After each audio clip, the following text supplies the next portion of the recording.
All right, so if you guys have a RTD shifter like I do here, my car's been sitting in storage for a while. A lot of the spring and mechanism there is getting stiff. You'll notice that, you know, when you're in neutral or you're in fifth gear, you go down, it won't self-center. And you can hear it's like a little bit, it's a little rough. You can kind of hear it. Anyways, it's sticking.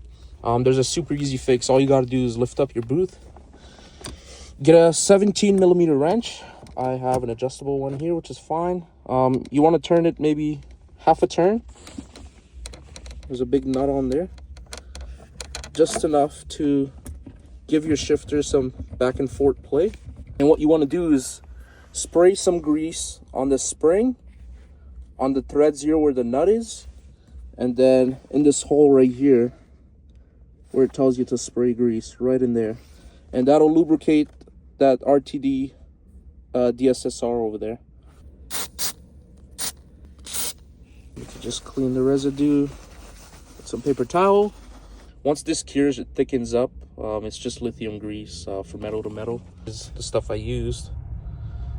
And then that should fix your issue. So I let it sit for a couple hours, and you can see it's all the way in there. This is what it's like now.